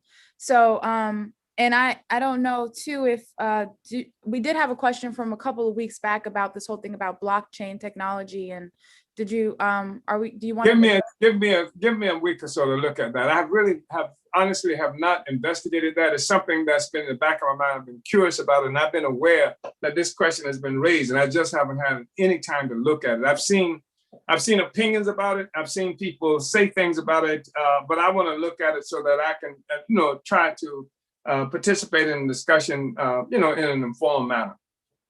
Uhuru, gotcha. Uhuru. All right, thank you. So then we'll go to our next question, which comes from Comrade Temba Shabanda. And he asks, Uhuru, Chairman, can you explain? I do want to say this. I've seen some assumption on the part of some that this blockchain currency, what have you, can mean some kind of liberation for Africa and African people and oppressed people. And I want to challenge that notion without much investigation. Because the reality is much of what we recognize as currency in the world, and the value of currency, the value of U.S. Dollar, for example, which is the right now, even if it's slowly becoming not the case in such absolute terms, is the currency that world trade is organized around the U.S. dollar, and it's not because the U.S. has all that kind of value. It's because the U.S. has the guns, and it is the power of the United States government. It's the authority, it's the weapons, it's the state power that the United States can extend all over the world. It doesn't. If you should go to the bank tomorrow, if you have $10,000 in the bank, show up at the bank tomorrow, wherever you are located, and say, give me my $10,000, and they won't be able to do it. They'll say that you got to make an appointment and to come and get that money, because they don't have that kind of money on hand. And the fact is that you hear that they say that Biden is releasing like $1.9 trillion, almost $2 trillion in the form for these emergency payments to people. There's not going to be any. There are no tractor trailer trucks rolling across highways around this country dropping off $1.9 trillion to people. That's stuff on paper. That's in cyberspace and stuff like that. Those are computers that they put this stuff down and says that this kind of value exists. And so it is the fact that the U.S. has the power of the gun. It's not like they can go even to Fort Knox or someplace and pull out $1.1 trillion in gold bars or the reserves in that fashion. It doesn't work like that. So so that's why I say when you look at the question of blockchain and what that means in terms of some kind of automatic independence, that's not the thing that's going to do it.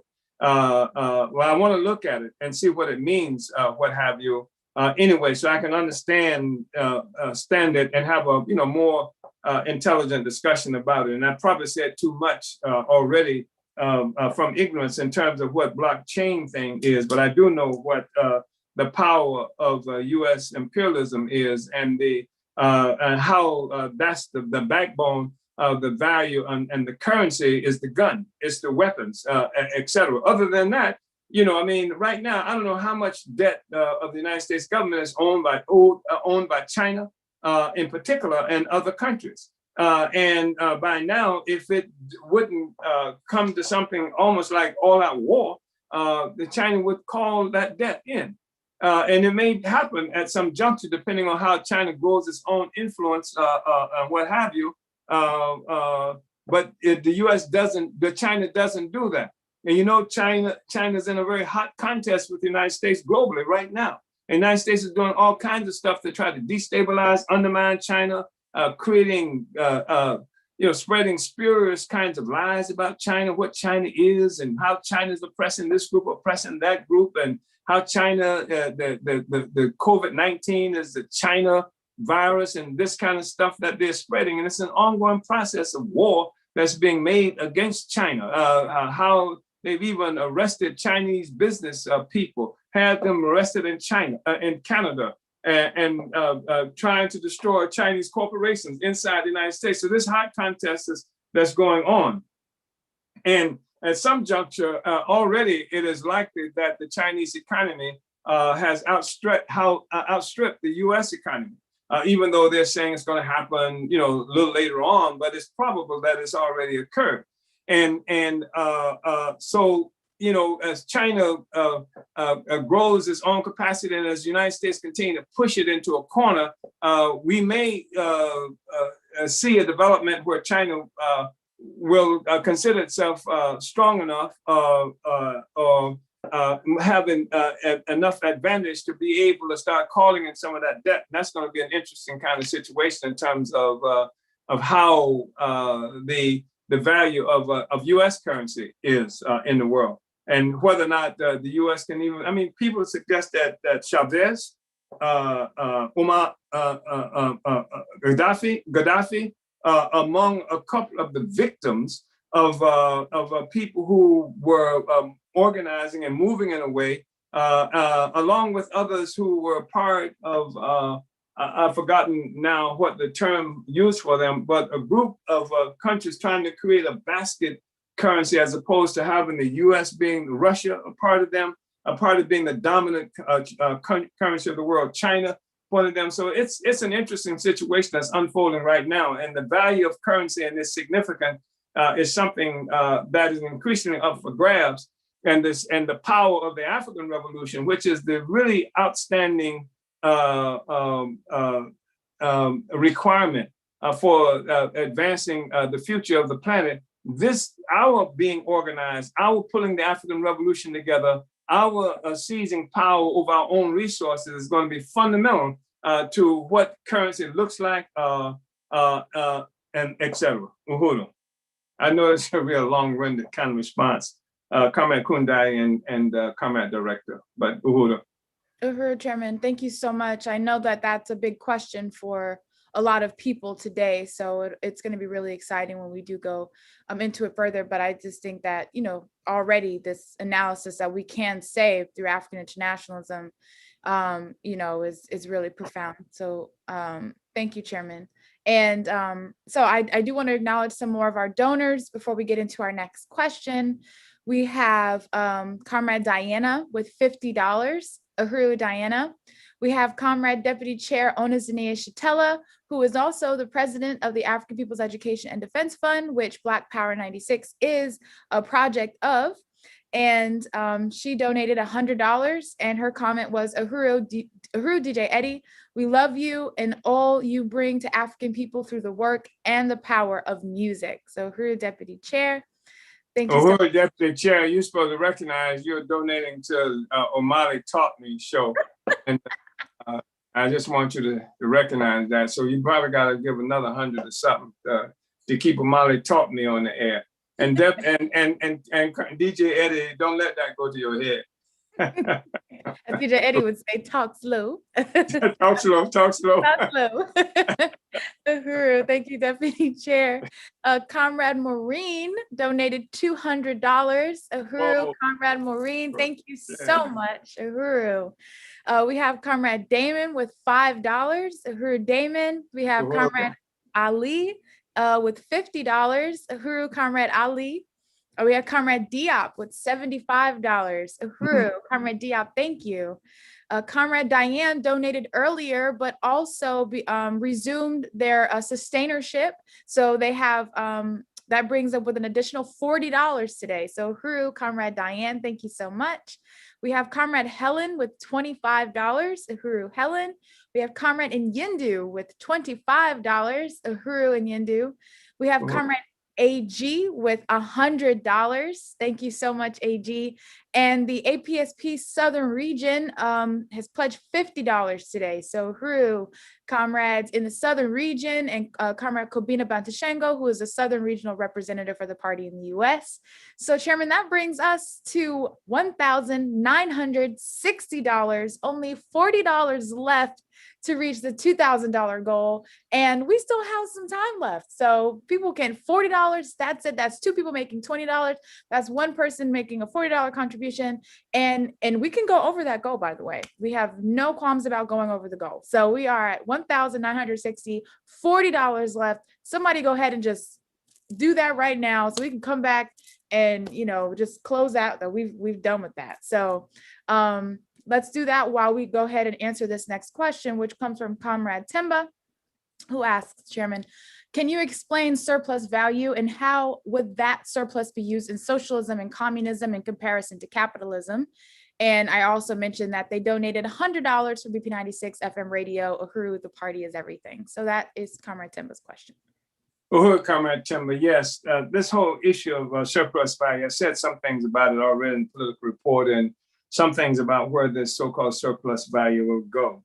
But most people think that what we recognize as profit is simply a markup that they will put on your clothing in a department store, on the can of soup that you buy from the grocery store or supermarket.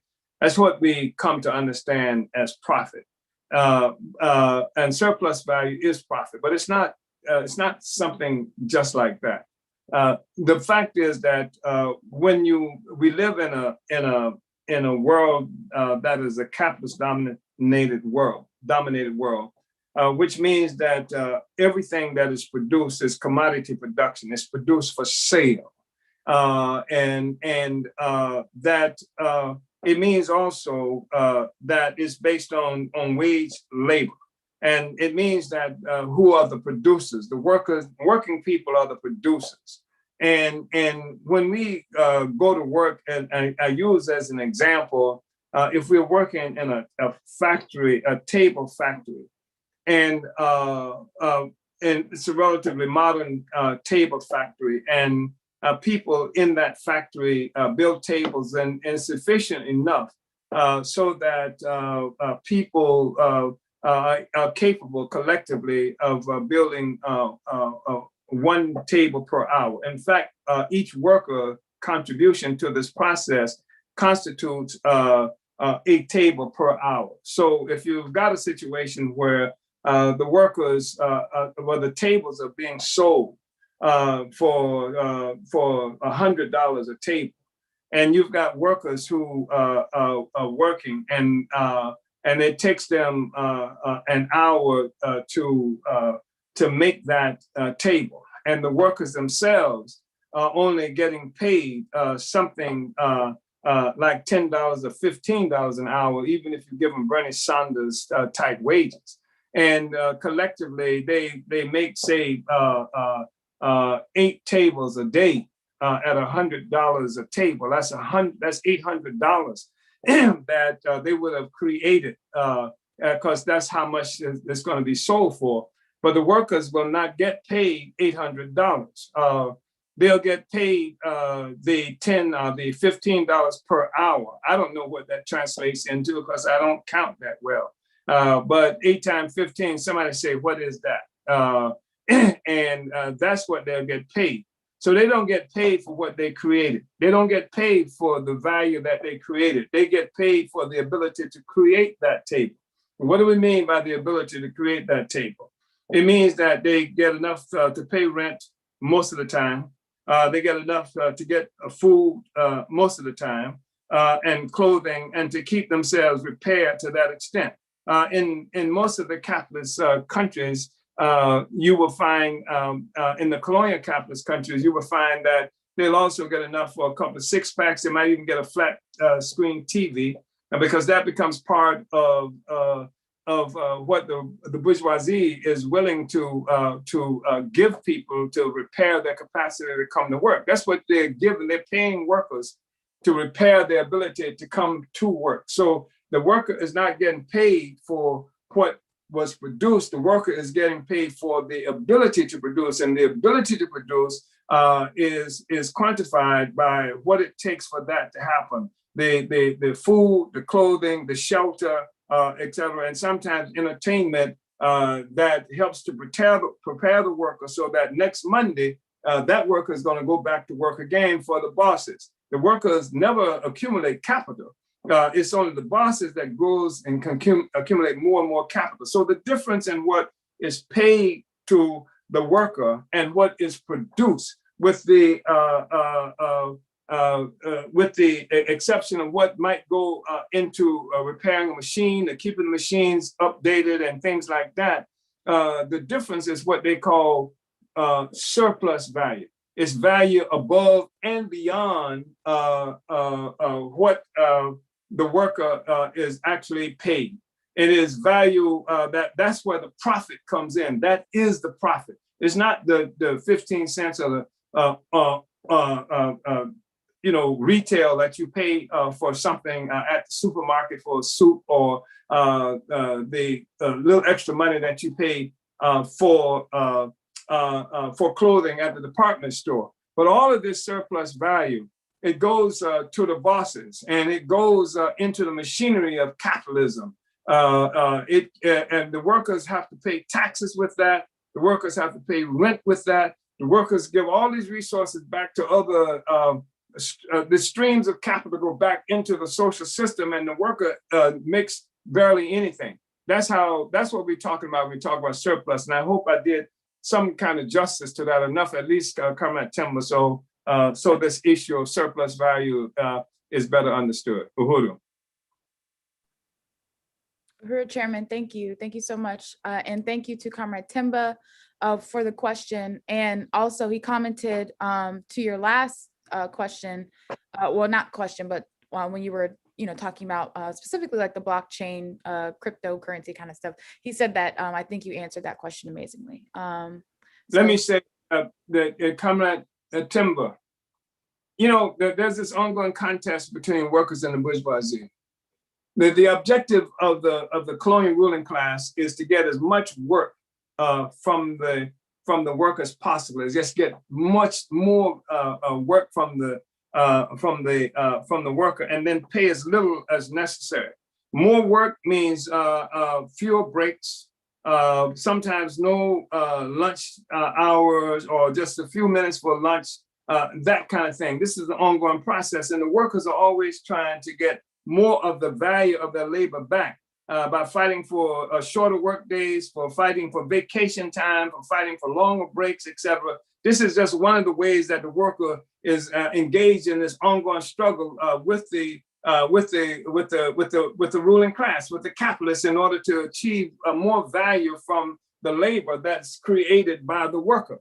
So that's an ongoing process. And so and then you hear these nasty statements by liberals and others, and what people refer to as conservatives and others, about how when you talk about things like free healthcare, free education, or stuff like even the money that's going to people for emergency relief right now due to COVID, the impact it's had.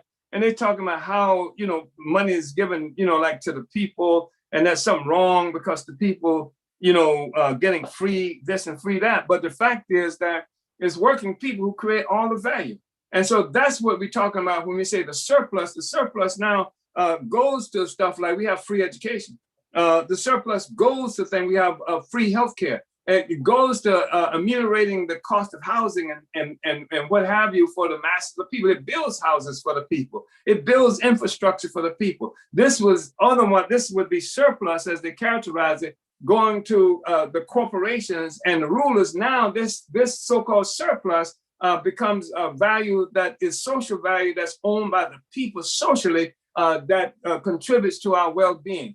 Scientific development, roads and streets and education and all those things that we need. And it also impacts on things like being able to control that on the environment, because the capitalists engage in profits only. And so they don't care about the forest. I know it sounds crazy that you got these rulers who who generally speaking, people read the newspapers every day. They say that, like the ozone is being destroyed, the climate's being changed, and that it makes promises disaster in the coming years and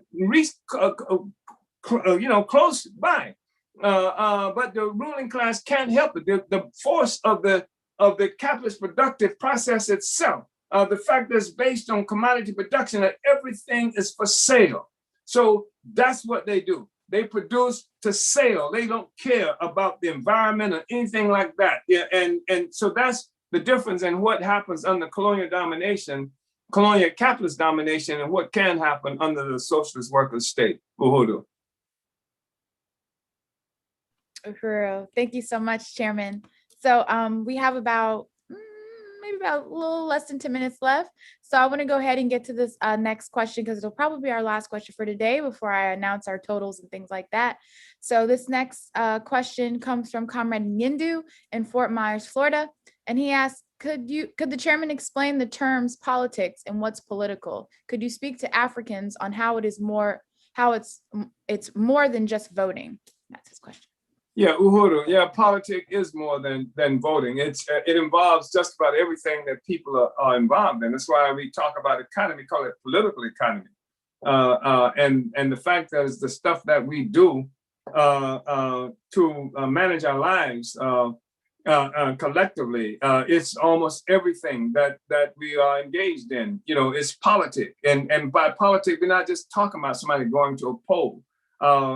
In fact, Mao Zedong, and before him, another comrade talked about how politics is really war without bloodshed, and bloodshed is war, and war is politics with bloodshed.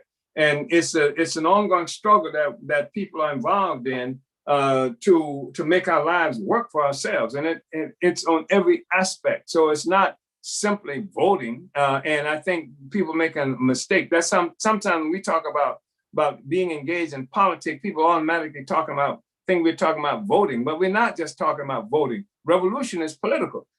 People who engage in the struggle to control our lives and our environment engage in political struggle.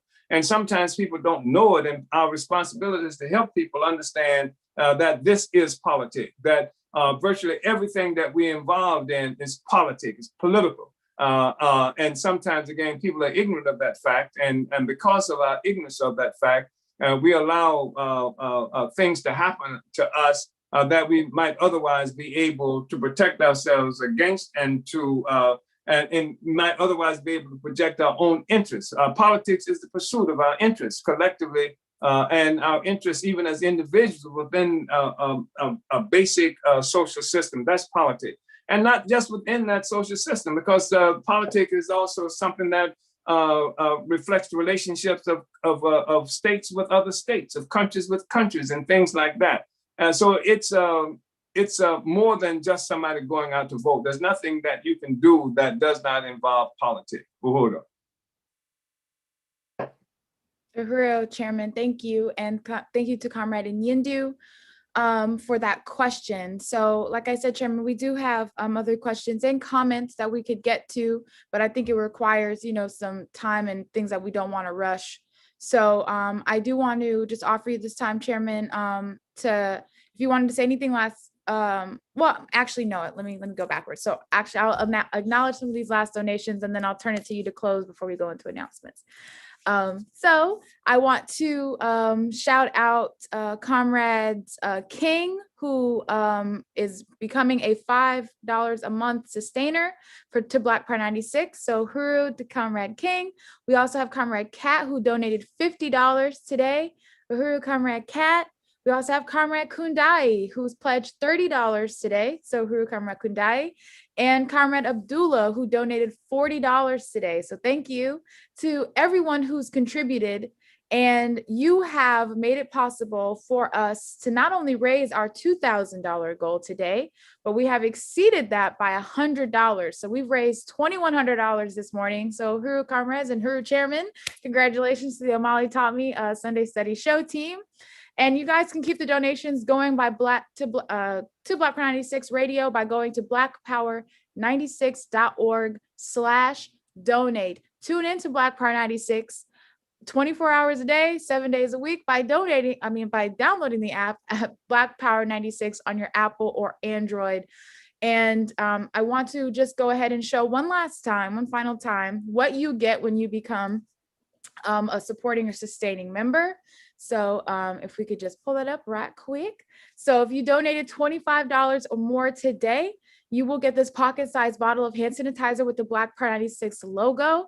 And once you run out of that hand sanitizer, by the way, this is a reusable bottle. So you can continue to fill up the bottle with hand sanitizer and have it on the go with you, repping your favorite radio station while keeping clean during the pandemic. And our next give back for anybody who becomes a sustaining member. So if you become a monthly donor at any of our levels, you will receive the People's War logo pin, a beautiful enamel pin that you can put on your clothing. They look great on jean jackets. They look beautiful on any bags. You get this beautiful enamel pin. You don't get this anywhere else, the People's War logo pin. So again, become a sustaining member at any level and you get this People's War logo pin. So thank you for allowing us to show these give backs one more time. And again, want to express appreciation to everyone who helped contribute to this show goal. So Chairman, I'm going to turn it back over to you for any closing statements before we get into our announcements today. Well, thank you so much, Director Akile.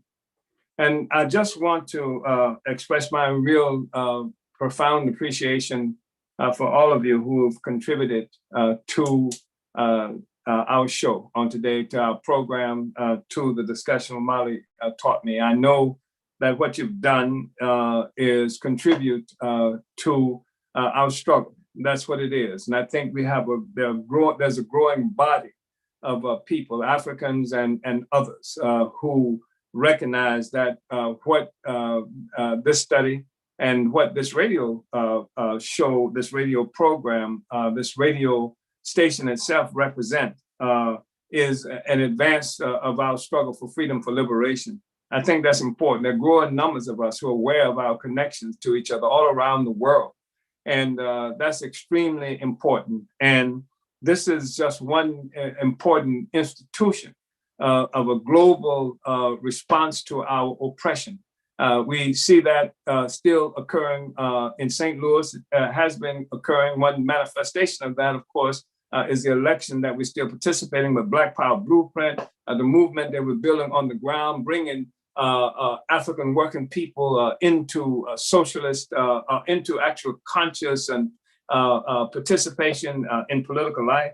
We see that with the Black is Black Coalition for Social Justice, Peace, and Reparations, that we played a major role in creating and helping to sustain even right now. And just how we have contributed to raising up this incredibly important theoretical questions. And that's not important because we're not doing this like some kind of academics. We're doing this to bring this theory, bring science down to the people who in possession of this will change the world. We're not expecting the world to be changed by great leaders and great thinkers and things like that, but the people in possession of the knowledge and understanding of our own conditions and what it takes to be free. That's what our major contribution. Everybody who's participating in this program on today made your contribution. Recognize that you're part of a movement like that, that's uniting African people all around the world together. That's uniting the struggle of African people in the United States with the struggle of oppressed people, both inside the United States and around the world. That's helping to change the world. And in the process of doing that, we ourselves are becoming changed. So I just want to thank you. And thank you, Comrade Akile, for the splendid job and all of the people who are associated with this production. Uhuru, thank you. We are winning. Uhuru, Chairman, we are winning. Thank you so much again for this incredible study and, just leading us to this political report, the vision that you are laying out, and also, your help to, the vision behind Black Pride 96 and the help to raise this $2,000 for our overall $4,500 goal for the spring member drive. So I just really want to salute you, Chairman. And I do want to also acknowledge Comrade Malika is actually going to be matching Deputy Chair's donation. So that's an additional $75, which so now brings us $175 over our goal today. So we have $2,175 that we've raised. So thank you to Comrade Malika and for everybody who contributed to supporting Black Pride 96, your radio station. I just want to thank you all so much. And I also want to be self-critical because when I was reading the names, I got the alley wrong. So this was actually Comrade Allison in Philadelphia, Pennsylvania, who donated $50 earlier today. We got a couple of different alleys and ollies. So that was actually Comrade Allison who donated that $50 today. So thank you, Comrade Allison. And for our announcements, again, because of time, I want you to know that if your question was not answered today, that one of our moderators will correspond with you and make sure that the chairman does see your question so we can take it in next Sunday's study. This study was brought to you by the Department of Agitation and Propaganda, where we're winning the war of ideas. For your revolutionary news and analysis, you can visit theburningspear.com. And for revolutionary radio, dynamic shows, and music by Africans all around the world, tune into Black Pride 96.3 FM, broadcasting out of St. Petersburg, Florida, and accessible via our Black Pride 96 app for Apple or Android, or online at blackpower96.org. This fund drive will be lasting from March 7th to the 20th, so don't stop your donations. Spread the word to your families and friends. Make sure that they're supporting their radio station. The theory of African internationalism is a theory of practice. All the energy of the African People's Socialist Party is focused on the destruction of colonial capitalism. I saw a couple of people today inquiring about how you can join. Visit apspuhuru.org to fill out our contact form. Order your copy of Chairman Omali Yeshitela's latest book, Vanguard, The Advanced Attachment of the African Revolution, available at burningspearmarketplace.com, as well as other works written by the chairman and other leaders of our movement. On Wednesday, March 10th at 7 p.m. Eastern, join the upcoming online event hosted by the African People Solidarity Committee titled, How Can White People Support Black Power? APSC Chairwoman Penny Hess, who under the leadership of the party wrote the book Overturning the Culture of Violence, will talk about how the party formed the African People Solidarity Committee and what white people are called on to do to support African people's struggle for liberation and Black power. Register for the study at tinyurl.com/support Black Power. Uhuru Furniture in Oakland is hosting an off-site warehouse sale at the historic Aquaba Hall in Oakland, California. So if you're in that area or willing to travel to that area, on Friday, March 12th and Sunday, March 14th from 10 a.m. to 2 p.m. each day. Hundreds of high-quality furniture pieces will be available for every room of your home at unbelievably low prices. Lamps, art, rugs are also available. Come for the furniture and stay for Black Power. Buy Black Power products will be available, including Uzi, handmade jewelry, decolonnades, and all natural hair and skincare products, Enzo greeting cards, African leader portraits, African liberation flags, bandanas, and Uhuru Foods and Pies will be on site with their African comfort foods. Plus, all warehouse sale purchases over $50 get a free Uhuru cookie, and purchases over $100 get a free Uhuru pie. Don't miss out on this 2-day sale. Visit uhurufurniture.blogspot.com for more information. On Saturday and Sunday, April 17th and 18th, 2021, the Uhuru Solidarity Movement will host its annual national convention under the theme, Make Wall Street Pay Reparations. USM is the mass organization of white people formed by and working under the leadership of the African People's Socialist Party to build the movement for white reparations to African people. USM's convention will feature keynote presentations by Chairman Omali Yeshitela and the African People's Solidarity Committee Chairwoman Penny Hess. For more information, go to uhurusolidarity.org. On Tuesday nights from 9 to 10 p.m. Eastern, join Ralph Pointer on What's Happening Blog Talk Radio. Tune in by calling 347-857-3293. Ralph Pointer sits on the Black is Back Coalition Steering Committee and chairs the BIBC's Political Prisoners Working Group and leads the Lynn Stewart Committee. Again, that's Tuesday nights from 9 to 10 p.m. Eastern on What's Happening Blog Talk Radio. Call 347-857-3293 to tune in. We're calling on people to follow the All African Peoples Development and Empowerment Project on Facebook or visit developmentforafrica.org for important info and helpful tips in regards to the colonial virus COVID-19. APDEP has recently launched an international telehealth program, a free resource for African people to get our COVID-19 related questions and concerns answered by licensed doctors and nurses through Project Black Ankh. You can make your free virtual appointment with one of their professional health providers by going to developmentforafrica.org/telehealth. And if you're looking for more opportunities for live political education with Chairman Omali Yeshitela, tune in every Wednesday at 3 p.m. Eastern on the Chairman Omali Yeshitela's Facebook like page and Burning Spear TV YouTube page with Chairman's address to the African nation, weekly discussions on important topical issues and providing us with an African internationalist analysis. Lastly, to keep up with all of our movement events, visit the burningspear.com's events page and subscribe to our mailing list. Thank you all for tuning in. Make sure you like and subscribe to the Burning Spear TV on YouTube to catch every episode of the Omali Taught Me, and donate to Black Power 96 at blackpower96.org.